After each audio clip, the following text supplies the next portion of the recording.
Assalamualaikum sahabat semua, pada video kali ini saya ingin membahas tentang 7 kesalahan umum yang sering terjadi setelah pemasangan parabola selesai, teknisinya pulang dan terjadilah masalah tersebut. Jadi masalah apa saja kayak itu, yuk langsung aja kita simak videonya. Jadi yang pertama, yang paling sering gitu ya, ini paling sering banget deh, makanya saya taruh nomor pertama, yaitu adalah kalau sobat masang di satelit parabola Depok gitu ya. Pengalaman saya sendiri kalau masang itu selalu menggunakan kabel HDMI. Jadi nggak nanggung-nanggung ya. Kalau orang kan umumnya mungkin RCA, seperti yang di TV tabung memang menggunakan RCA. Tapi kalau di daerah wilayah perkotaan itu biasanya sudah menggunakan TV LED dan LCD. Jadi di sini saya menggunakan HDMI. Nah, kadang-kadang dari mereka masih belum paham apa itu HDMI. Jadi setelah terpasang dan saat itu kan memang saya setel sudah di posisi parabola dan HDMI. Oke, setelah mereka mematikan TV-nya, jadi saya udah pulang ya, sudah selesai semua, udah beres.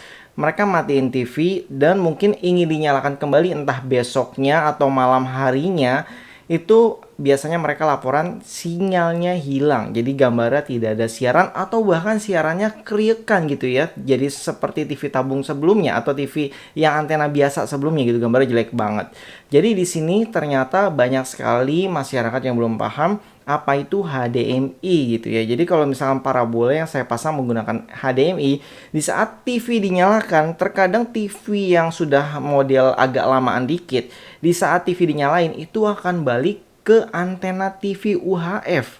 Jadi tidak langsung ke HDMI seperti TV-TV yang zaman now. Itu kalau dinyalain udah otomatis masuk ke settingan terakhir, misalkan AV ya AV, masuk ke HDMI ya otomatis HDMI, apalagi Smart TV.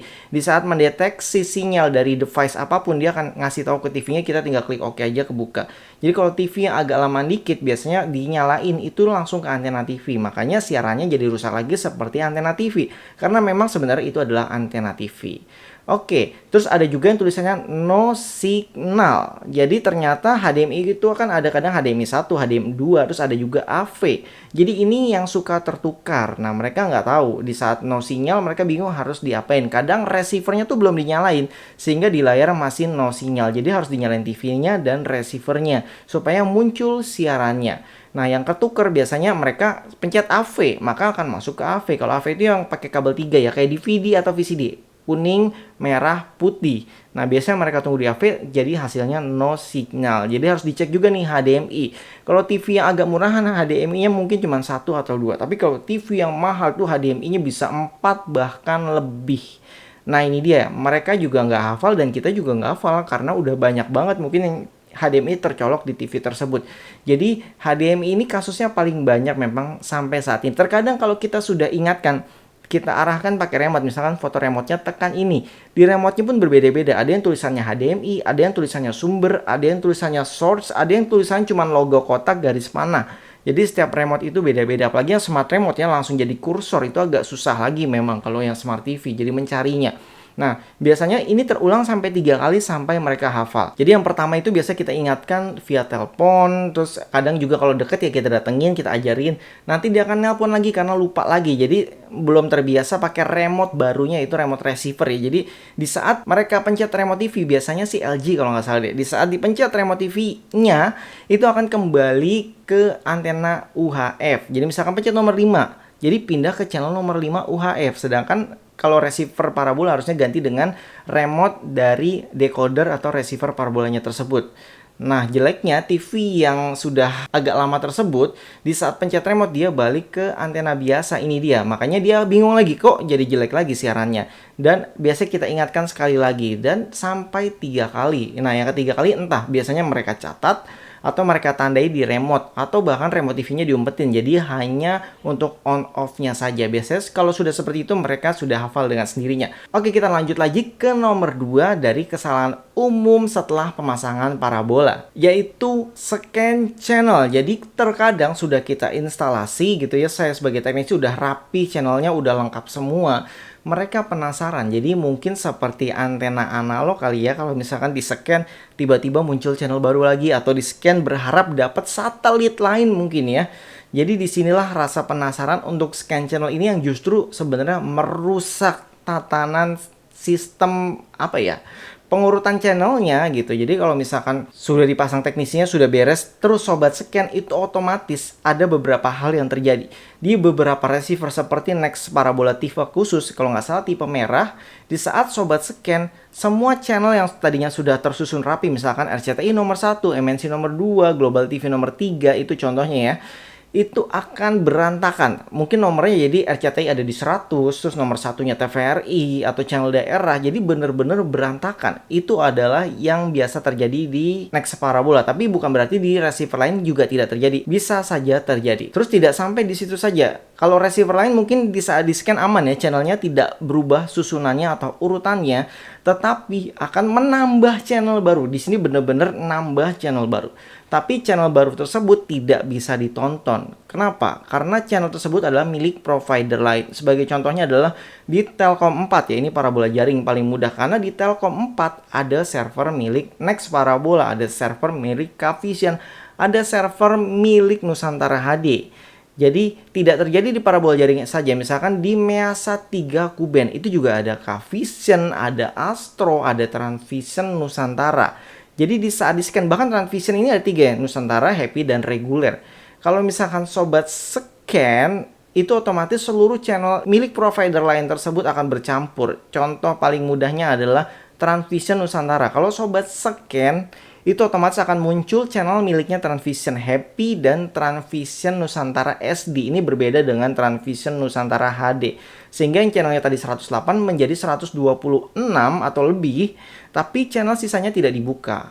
Terus kalau sobat lakukan hal ini di Telkom, nanti akan muncul bisa jadi 3 channel RCTI. RCTI yang ada di Transvision, RCTI yang ada di Cavision, RCTI yang di Next Parabola, dan ada RCTI yang di server utamanya, bahkan 4 tuh. Dan itu tidak bisa dibuka, makanya ada komplain, kok RCTI saya tidak terbuka? Padahal receiver saya sudah resmi rekomendasi, entah itu Cavision, Next Media, dan lain-lain. Itu biasanya karena mereka salah satelit atau salah providernya. Jadi bukan channel yang seharusnya dibuka, karena iseng mereka scan, akhirnya dapet, dan dia berharap bisa dibuka. Jadi ini tidak terbuka, itu hanyalah menjadi channel sampah. Untuk mengurutkan kembali seperti semula itu tidak mudah ya. Jadi harus hapus satu persatu atau hapus transpondernya.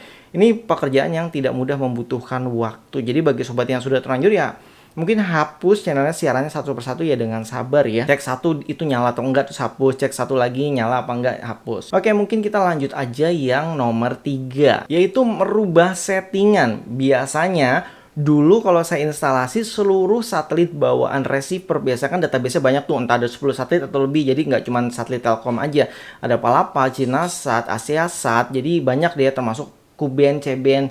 Dulu saya tidak hapus, ternyata banyak yang iseng merubah settingannya. Misalkan dia hanya pasang Palapa Telkom, parabola jaring gede gitu ya, yang Ceben. Umumnya kan Palapa Telkom di masanya. Nah, karena saya nggak hapus, di sana masih ada tertulis Asiasat 7, Asiasat 5. Akhirnya mereka merubah settingannya. Misalkan di scan lah yang Asiasat 7. Tapi kan biasanya nggak ada tuh. Nggak ada yang siaran didapat gitu. Karena memang nggak ada LNB di atas yang nggak ada satelitnya gitu. Karena satelitnya cuma 2, Palapa dan Telkom. Walaupun tulisannya banyak, itu nggak bakalan pengaruh. Akhirnya mereka setting-setting, mungkin diganti port disek-nya atau menu-menu yang kecil-kecil lagi tuh deh. Pokoknya diganti-ganti sampai muncul dan mereka merasa senang. Kok ada ya siarannya ya? Padahal itu adalah siaran Telkom atau Palapa. Hanya saja mereka merubah-rubah settingan yang di satelit lain supaya dapat sinyal gitu. Akhirnya kejadian tersebut membuat channel berjumlah banyak dan double-double. Dan ya seperti tadi ya, channelnya berantakan, bercampur, nggak jelas gitu ya. Dan ini juga berlaku di Kuben ya. Jadi kalau sobat otak-atik mau di situ ada tulisan Media, Cavision, Transvision. Kalau sobat parabolanya cuma 1, LNB-nya cuma 1, jadi satelitnya cuma 1. Satelit yang lain di situ di scan akan mendapatkan hasil yang sama. Jadi kembar isinya. Jadi percuma ya. Dan ini untuk menghapusnya ya lumayan ribet juga. Sobat paling mudah itu adalah hapus satelit yang tadi sobat scan. Jadi itu akan hilang. Tapi terkadang ada juga yang iseng settingan utamanya. Jadi misalkan pakainya Nusantara HD. Settingan di Nusantara HD-nya diganti. Dan itu otomatis akan menghilangkan sinyal di Nusantara HD. Ini bukan salah parabolanya, tapi settingannya yang diganti, entah frekuensinya, entah polaritasnya, entah itu LNB frekuensi. Jadi intinya kalau sobat ganti transpondernya atau apapun itu akan menghilangkan channel tersebut. Jadi channelnya ada tapi gambarnya yang hilang, sinyalnya yang hilang. Jadi jangan dilakukan ya sob. Kemudian keempat, ini yang paling berbahaya. Jadi hanya menggunakan remote sobat bisa merusak semuanya. Karena sudah terlalu panjang, saya bagi 2 video ya sob.